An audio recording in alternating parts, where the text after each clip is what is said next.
Bonjour, bonjour à tous, comment allez-vous? Voilà, c'est Tata Armel. Comment allez-vous, dites-moi, ce matin? Alors, il est quelle heure? Il est 8h57. Je venais vous faire un petit peu le point parce que ce matin encore, je me suis retrouvée dans mon groupe de lecture qui s'appelle Autour de la Bible.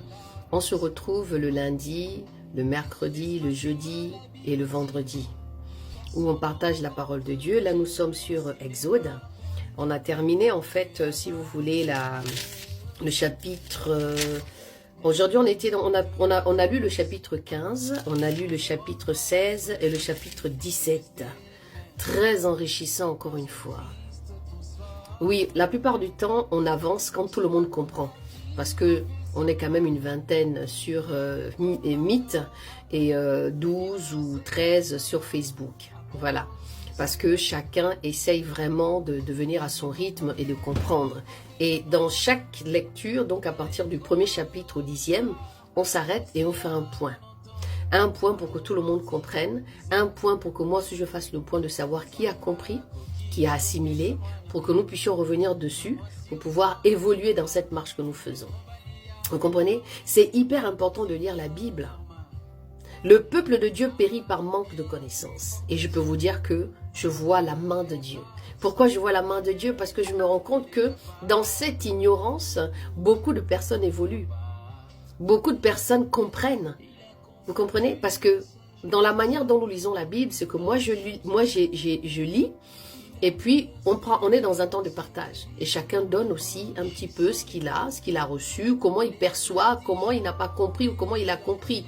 Nous passons aussi un moment de repentance, de reconnaissance devant le Seigneur, de prière, parce que le vendredi, c'est autour de la prière. Donc, c'était tout simplement encore pour t'inciter à t'encourager à lire la Bible.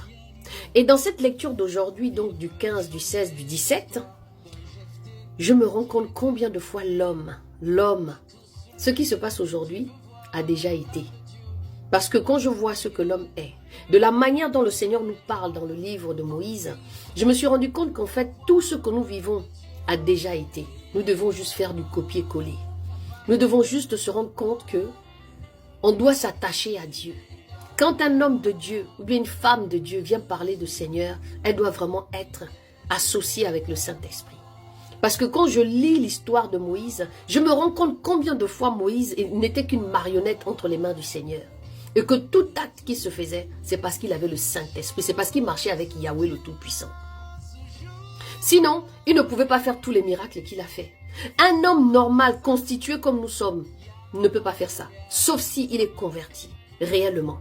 Sauf s'il a donné réellement sa vie à Jésus. Et qu'il est conscient, et qu'il a la crainte de Dieu. Et qu'il sait que ce n'est pas lui qui va venir c'est pas lui qui va venir honorer, donc sa personne à lui, mais il viendra honorer Dieu, celui qui lui a donné l'autorité de faire chaque chose. Et je me rends compte que l'homme est bizarre, l'homme est ingrat, l'homme est vraiment ingrat devant le Seigneur. L'homme est vraiment, il n'a aucune reconnaissance vis-à-vis de Dieu. L'homme a une façon de penser. Je me rends compte en fait où vient même la nature de l'homme. Par rapport au péché d'Adam et Ève. Vous savez, nous ne combattons pas la chair et le sang. Nous combattons les principautés. Nous combattons les esprits qui nous empêchent de marcher avec Dieu. Mais la nature de l'homme, c'est quelque chose. C'est pourquoi le Seigneur dit, il veut notre cœur. Et que notre cœur était tortueux. Parce que ces hommes-là, Yahweh les a sortis de l'Égypte. Mais malgré ça, ils se plaignaient quand même. Ils se plaignaient de comment, quand ils sont arrivés dans le désert, à dire que ça faisait longtemps qu'ils n'avaient pas mangé de la viande. Et que pourquoi Moïse les avait fait sortir de l'Égypte. Ils auraient dû rester en Égypte. Au moins là-bas, on leur donnait de la viande à manger. Waouh, quelle ingratitude. La main de Dieu. Le Seigneur a envoyé 10 plaies en Égypte pour montrer à ces hommes-là qu'il était le Tout-Puissant, le Libérateur. Alléluia. Qu'il était leur bannière. Mais rien à faire. Ces hommes-là, un coup, ils acclamaient le Seigneur. Un coup, ils étaient contents quand ils voyaient des choses. Mais dès qu'il y avait une petite... une fois qu'il y avait des choses qui n'étaient pas à eux, par exemple, ils voulaient de l'eau, ils ont eu soif à un moment donné. Ils ont commencé à aller se plaindre devant Moïse et Aaron en leur disant, on n'a pas d'eau, tu nous as amenés ici, c'est pour que nous mourrons encore. Voilà, on a soif. Mais il ne faisait pas ça à Moïse. Il se lamentait devant Yahweh. Et Yahweh écoutait leurs murmures. Écoutez ici le verset 25 du chapitre 17. Écoutez ce qui est dit. Et Moïse cria à Yahweh, et Yahweh lui montra. Attendez, je vais diminuer un petit peu ici. Et Yahweh lui montra un certain bois qu'il jeta dans les eaux, et l'eau devient douce. À un moment donné, il ne pouvait pas boire de l'eau, parce que l'eau était amère. Le Seigneur a fait en sorte que cette eau s'adoucit, et ils ont bu. Écoutez la suite. Il lui proposa là une ordonnance et une loi, et il éprouva là. Il éprouva Moïse. Parce que souvent vous vous plaignez, quand vous marchez avec le Seigneur, vous plaignez alors que Dieu nous éprouve. Dieu nous met dans les épreuves pour savoir si réellement on marche avec lui ou pas. Si réellement on le suit. Et lui dit, on est dans le verset 26, et lui dit, si tu écoutes la voix de Yahweh, ton Dieu, si tu fais ce qui est droit à ses yeux, si tu prêtes l'oreille à ses commandements, si tu gardes toutes les ordonnances, je ne ferai venir sur toi aucune des infirmités que j'ai fait venir sur l'Égypte, car je suis Yahweh qui te guérit. Est-ce que vous voyez un petit peu? Le Seigneur est tellement là pour nous. Il veut que du bien de nous. Mais c'est nous qui ne savons pas nous approcher du Seigneur correctement. On est toujours en train de demander, toi, tu as fait quoi pour le Seigneur?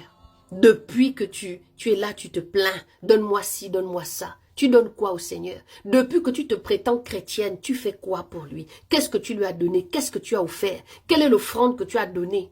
Quelle est la nourriture que tu as donnée aux démunis? Quelle est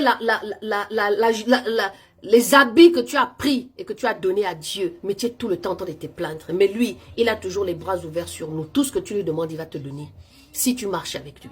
Mais sache que si tu ne marches pas avec lui correctement, tu es déjà condamné. Que la condamnation est en train de planer sur toi. Oh oui, n'aie pas peur. Ne te dis pas, mais celle-là, c'est qui vient me parler comme ça? Je te parle de ce que je lis. Tu comprends? Ici, regardez, le Seigneur a fait tomber la manne. Il a fait tomber la manne du ciel. Et la manne ici, le mot manne vient de l'hébreu. Man, M-A-N. Et veut dire, qu'est-ce que cela? La manne est une image de Jésus, le pain de vie descendu du ciel, dans Jean 6, 32, 52.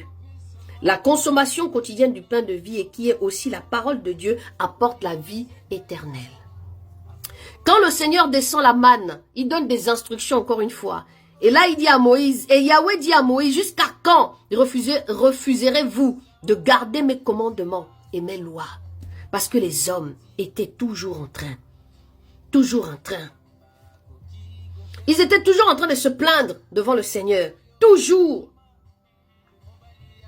Écoutez ici, Moïse dit donc, ce sera quand Yahweh vous donnera ce soir de la viande à manger et au matin du pain à satiété, parce que Yahweh entend vos murmures, que vous murmurez contre lui. Car, que sommes-nous? Vos murmures ne sont pas contre nous, mais contre Yahweh. Donc, c'est-à-dire qu'arrêtez de murmurer contre le Seigneur.